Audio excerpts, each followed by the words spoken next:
welcome to this week's Raw and Uncut. This week we are going to be talking about sciatica and how to avoid the winter slump.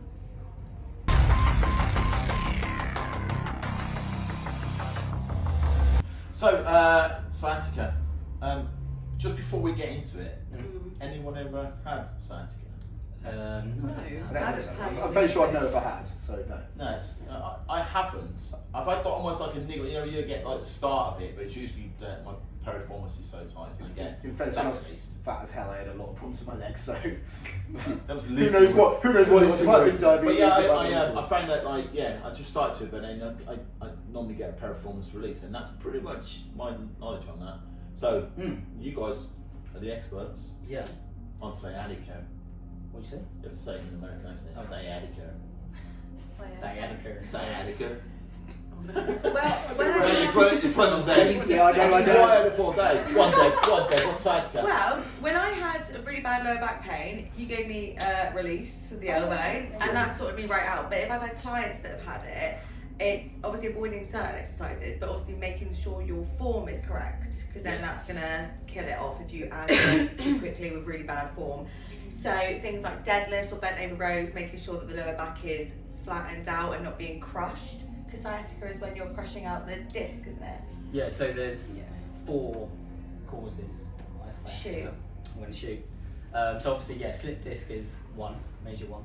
It's basically sciatic nerve pain, obviously, because it runs down the leg. Where does it start? Where does it? Central nervous system. Yeah, I get that. But where, like, at what point would do the impingement? Because usually some people say sciatic nerve is usually start in the glute, don't they? Generally, it will run down normally one side of the body. Yeah. So it would.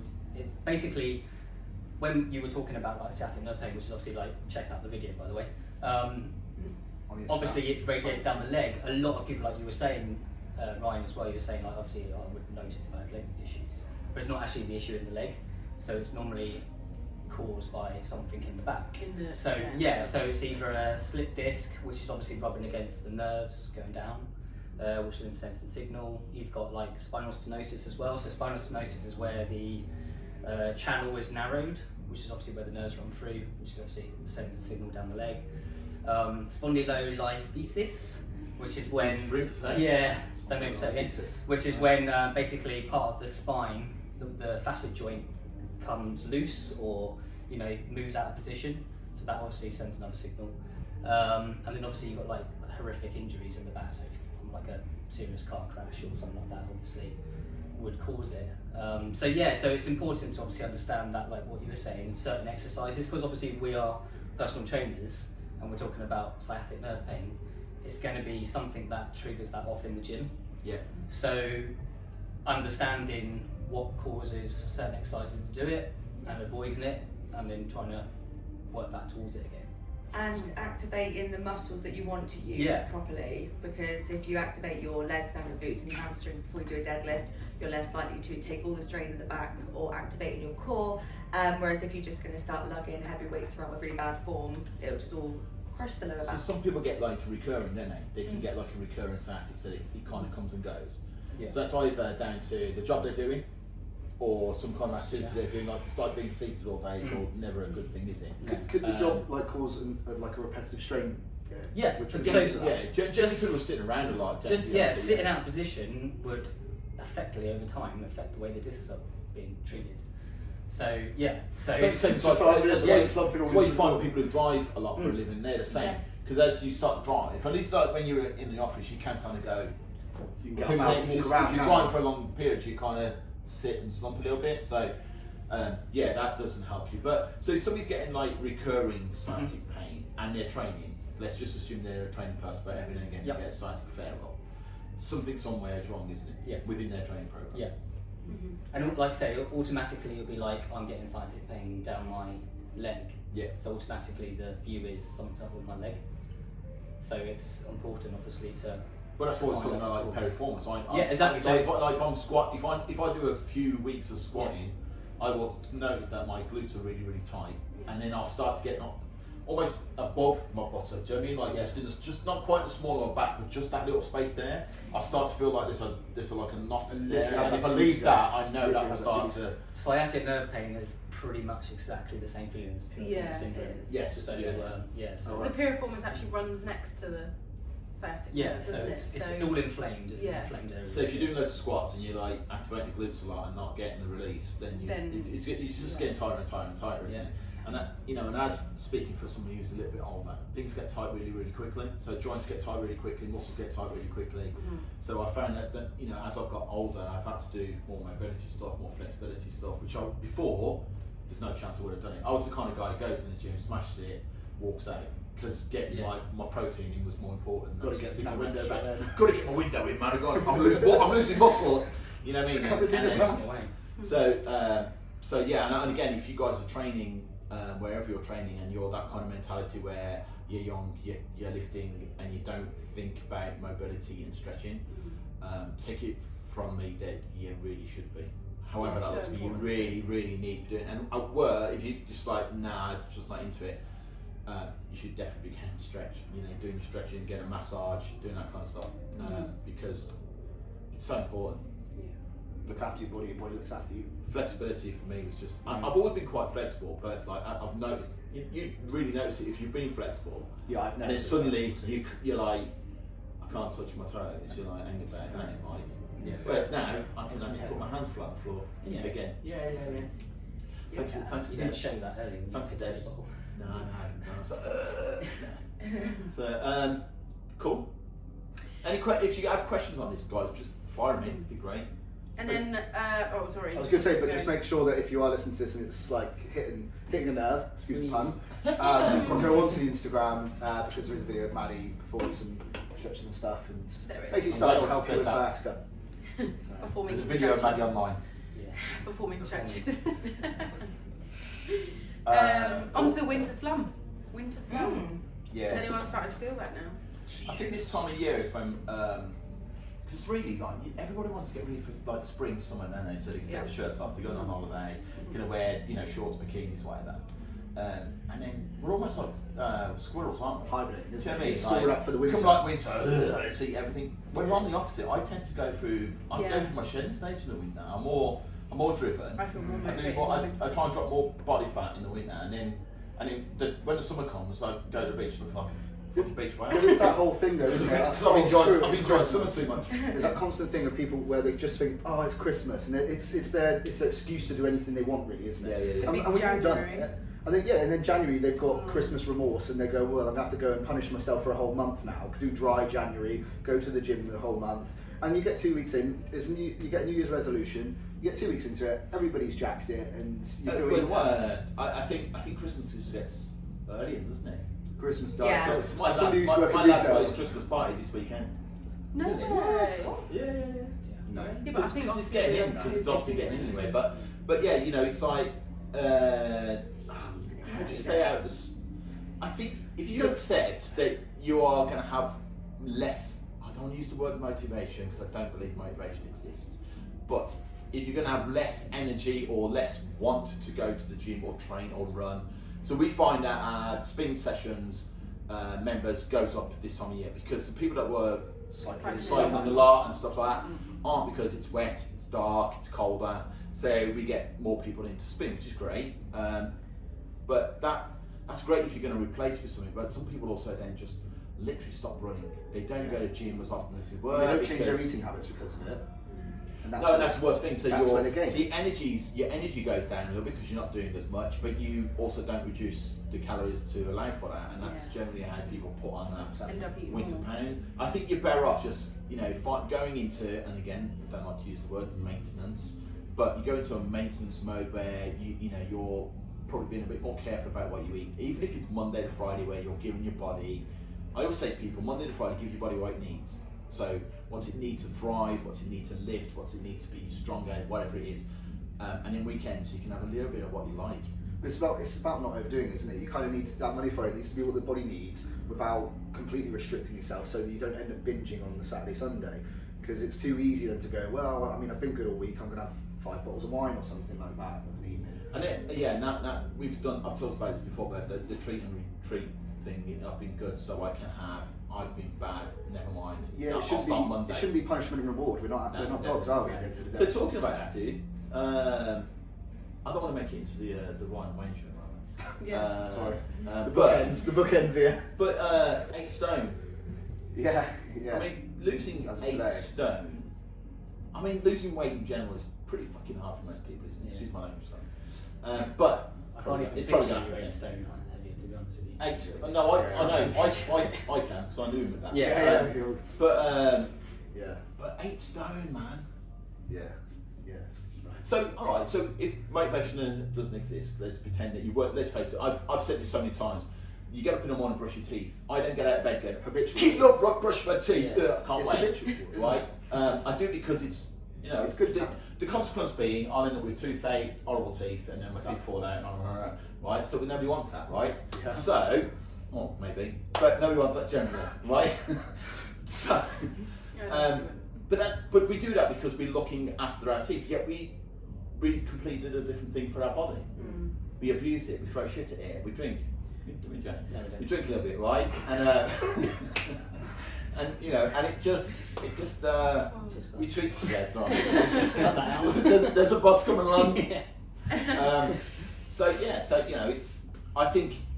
How do you do 8 stone, man?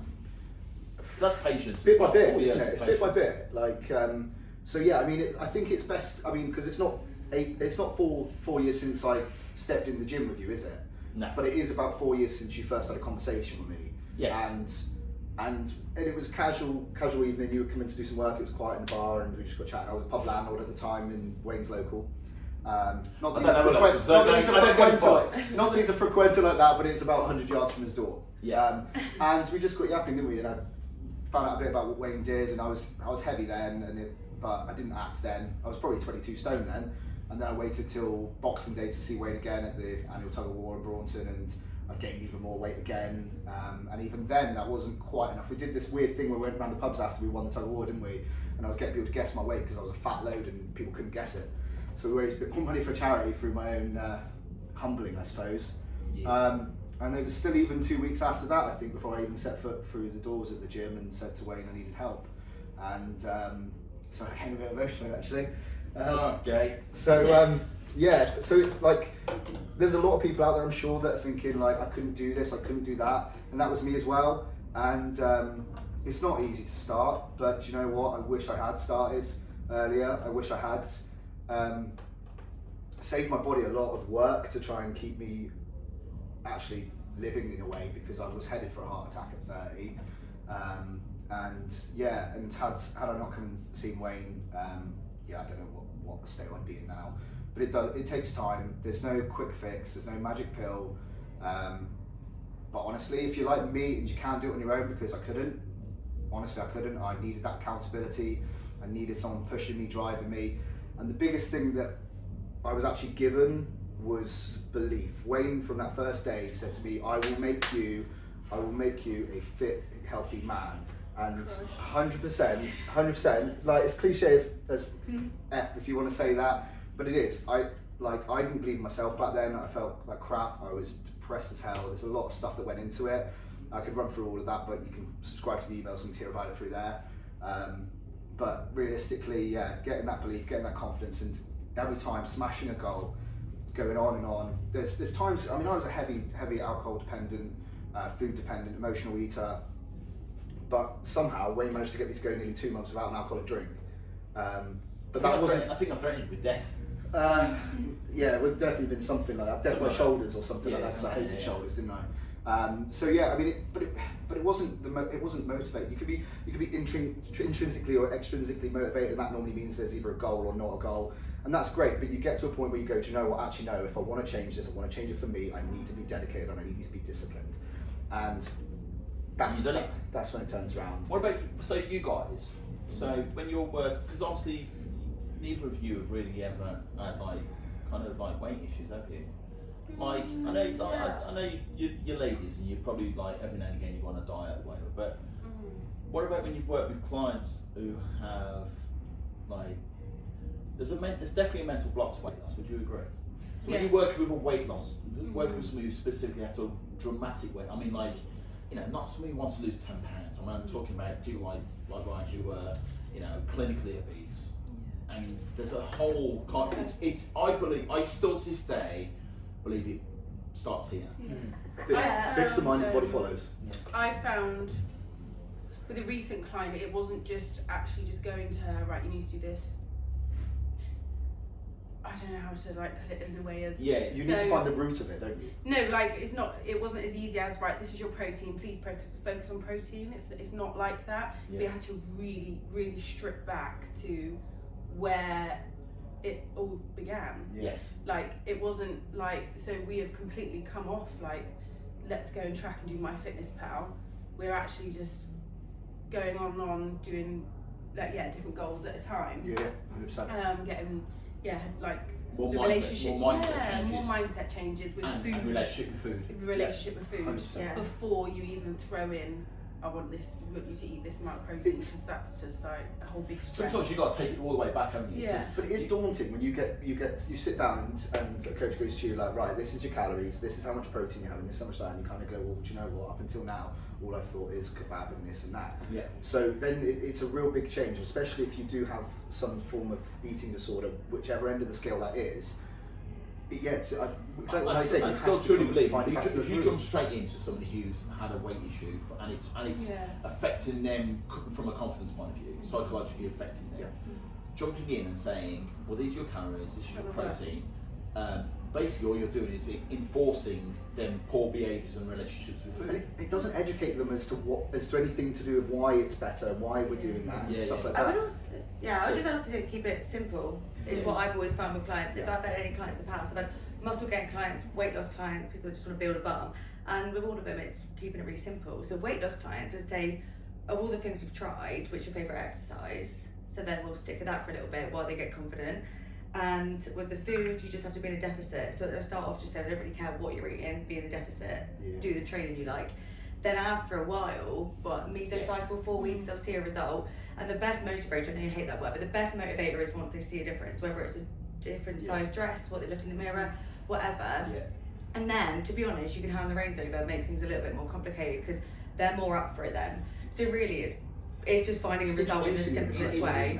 It's fixing the head, fixing the relationship they have with food, with exercise, with themselves, how they see themselves. You know, there's nothing better for me than like when you have a client who chooses to come into the gym when they don't need to. To tell you about how much food they've prepped and cooked and stuff like that, and you haven't asked them to, and then start asking questions about how they can improve their diet, and you haven't put, and that you like. That's the best day, man. That's the day where you go, wow, that is the day. I think that's why we're all on a bit of a high today. Like, there's a really amazing vibe in it today because we've had so many clients that come in that are having really amazing journeys right now. Yeah. And they're all coming in, they're all buzzing, they're training and stuff, and you just feed off it, don't you? I mean, it's been a good day today. It really felt like different in the air for some reason, and it's in the air. It's gonna break the song. Yeah, but.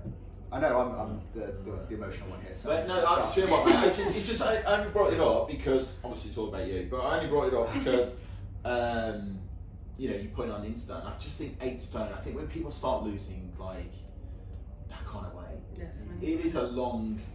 So far, it's scary to think I had that far to go. My best so far is helping someone lose 12.5 stone over a year. I'm not going to lose that. And that was an incredible journey. But it started with, and this was. Before I started Absolute, so it's not anybody local, but that started off purely because they had so much self-loathing for themselves. Everything that they spoke about was negative. It was they were the jokes. They were they were the person who would announce themselves as the fat girl before anybody else. You know what I mean? Before literally their self-esteem was just, and I just started working with her, and it just took so long to just get her head around that food is not bad. There is no good food. There is no bad food.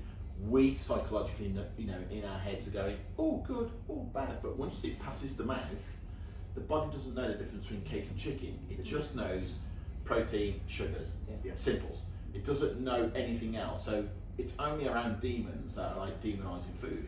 But So I think there's a lot of responsibility on that side of things with some of the weight loss groups out there and stuff, where they call things by like a sin or something like that. Oh my God. And like, I mean, there's so many people out there that are sort of imparting this knowledge that this is good and this is bad, and it's talked about a lot. But there's people like the mindful chef who are coming out and they're saying, do you know what, this is actually what, it doesn't matter whether it's good or bad.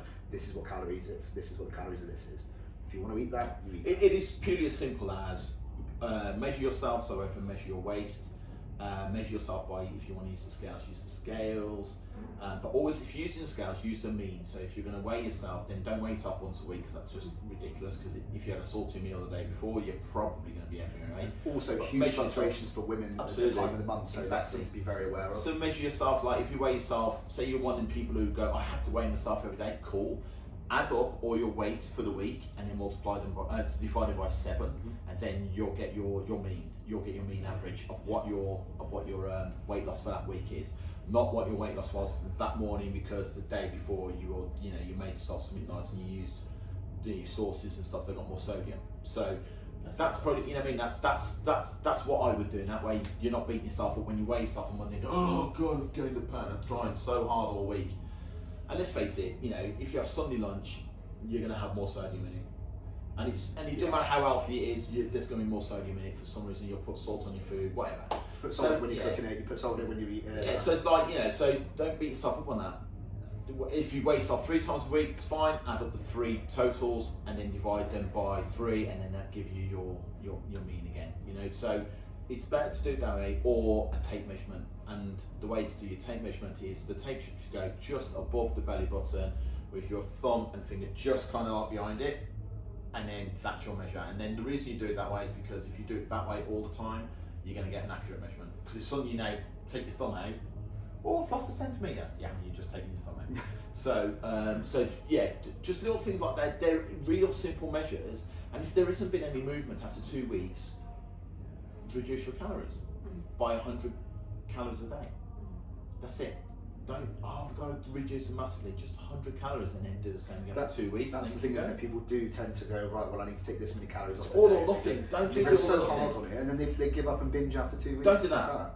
Don't do that. That just makes you more and more unhealthy, and you don't feel like you're getting anywhere. The other thing that gets me as well, and I know so many people that do it, and they go, okay, I'll start Monday. And okay, if you want to start Monday, you want to start Monday. Don't eat like everything in your cupboards on the Sunday and then go, oh look, I'm this way, and then a week suddenly you've dropped that amount of calories and you feel sweet, but you're back to the starting point. That's a whole other conversation on habits, but we can talk about it next week because it is now quite late and we have clients to see.